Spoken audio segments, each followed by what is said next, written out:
In this video, I'm going to go over sensitivity analysis in under linear programming, and I'm going to be following the information from our text on page 266, and it'll probably be a good idea for you to focus on pages 266 to 273 in regard to linear programming, but also sensitivity analysis. And sensitivity analysis is nothing more than what-if analysis.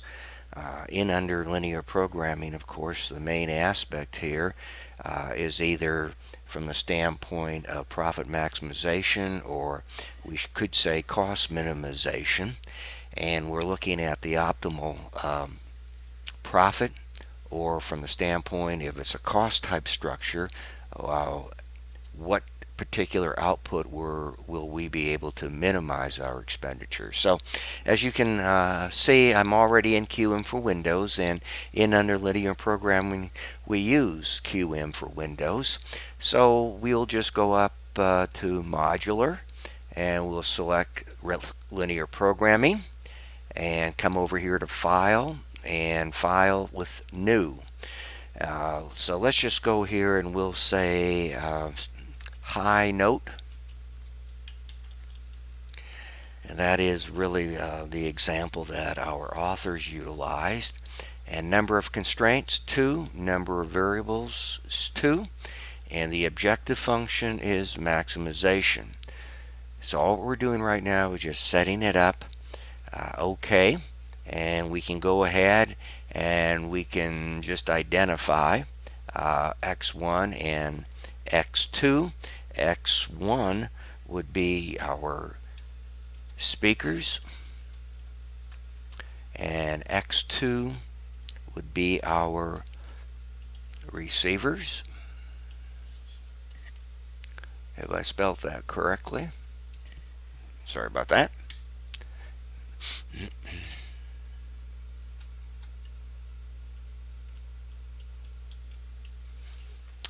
And for the maximization, we are given in the example that from the standpoint of speakers, we will make a profit. This will be a net profit for each speaker sold, $50, and for each receiver sold, we would be making $120. Again, all what we're doing is we're just setting the problem up. Constraint 1, we have two constraints. We'll say the first constraint is dealing with electricians, and the second one is with the audio people, audio technicians. So we'll just identify it as audio.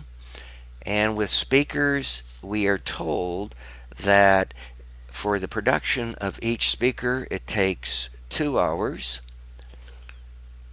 And for receivers, it takes 4 hours. And during this production week, we will go ahead and allocate 80 hours. That's a constraint. That's the most we can allocate for electrical work that goes into speakers and receivers. In regard to the audio tech, it takes 3 hours per speaker, and it takes 1 hour for receivers, and we can allocate 60 hours as such. So there you have it. We have set the problem up. Now all we have to do is go ahead and solve it, and you can see, in other words, the optimal solution whereby we will maximize our profits happens to be we're going to produce 0 speakers, and we're going to produce 20 receivers, and the total profits is $2,400.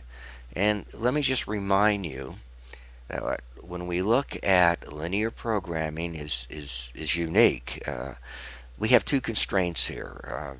You probably did this way back in algebra.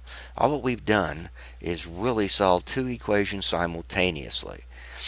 But what's nice about QM for Windows is that it does all that necessary work for us. So you can imagine if we had more than 2, in other words 3 constraints, 4 constraints, 5 constraints, doing it the long way, you would have to solve those equations simultaneously. And that's the beauty of this software package. It is very, very robust. Okay, so we know the optimal output solution is to go ahead with the resources that we have allocated, electricians and audio time of 80 and 60 respectively, that we're not going to produce any speakers, we're going to produce receivers, and that's the most we're going to make.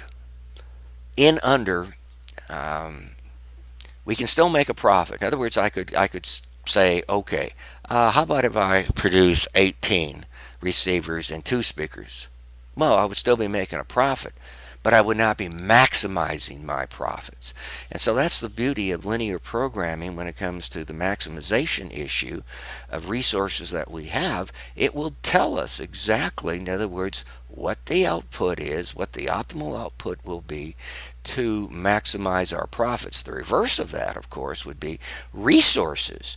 To go out and acquire resources.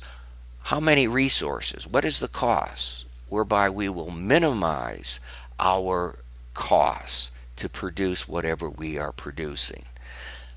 Let's get to the what if analysis. You probably can't see it, but in the lower left hand corner there is what we refer to as ranging. And this is why it will probably be good as you go through this example, this video example, that you just once again focus in on pages 266 to 273. What this is telling us in a what if analysis is, okay, let's look up the variables here, speakers and receivers as such. And really what I want to focus in on the lower boundary and the upper boundary. We know that, in other words, optimal solution, 0 speakers, 20 receivers. What this is going to tell us is that, in other words, if I play what if analysis, how about if I would go ahead and if I would say my profit picture is going to change. I know right now, right, $50 a speaker, $120 as a receiver. So if I look at speakers, I can say, okay, my upper boundary is 60. And what that simply means is that I could go ahead and I could say, well, I don't think I'm going to make 50. I think I'm going to make something more than 50. What this is telling us is that my upper boundary is 60, but it's not inclusive of 60. I could go to $59.99, and it would not change my optimal output solution of 70 and 20. Likewise, I could reduce my profit picture from 50 down to infinity, which of course I'm not going to do that, but this gives you the lower bound and the upper bound whereby your optimal output solution of 0 and 20 will not change. If I look at receivers, you can see I have a lower boundary of 100 and an upper boundary of infinity. This simply means is that I know for a receiver I'm going to make $120. Therefore, if I would increase it, say, to 121 or 122, 123, 124, my optimal output solution will still be 0 and 20. Of course, will it have a